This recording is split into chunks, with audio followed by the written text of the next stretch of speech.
And there was something that my dad said that changed my life. This is 1995, it's the fall, October-ish, my memory serves. And my dad says to me, you know, you talk about diversity a lot, and it's not like I don't know what you're talking about. He's like, I was one of the only Indian Muslim immigrants at Notre Dame University in the 1970s. It's not like I don't know what you're talking about when you talk about diversity issues. But I gotta tell you something, Eboo. You are missing the dimension of diversity that's driving the world.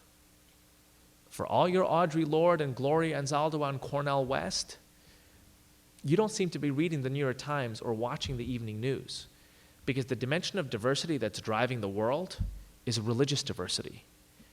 Wake up, kid.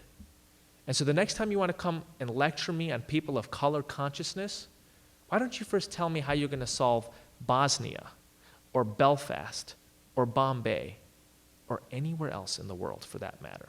I think it's really important to study different religions and basically to be conversant with different forms of life and different cultures, because especially coming from India, where religion is a big thing and where there are like 1 million different religions, I come here to the US and I find that since there isn't that much exposure to the different world religions, knowledge about it can be not as much as I'm used to. I've studied abroad in Germany and I'm about to leave for Paris again next year, and I know that there are a lot of conflicts with Muslims and the religion of Islam, so it's important to know why these conflicts exist. Most important to me is religious tolerance, how you can better understand, and even if you yourself don't want to practice or engage in that religion, you can at least step back and respect and understand.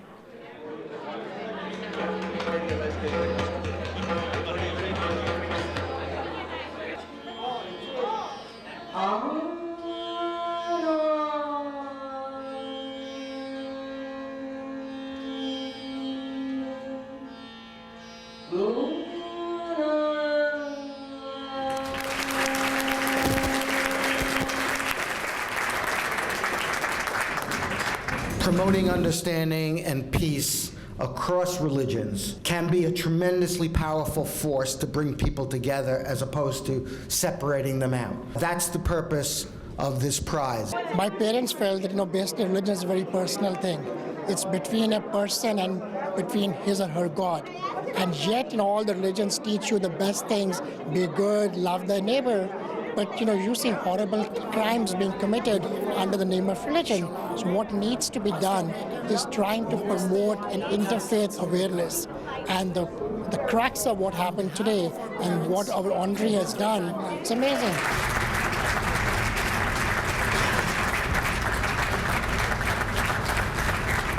The great line in the work of the poet T.S. Eliot that we don't inherit traditions, we work to make ourselves worthy of them.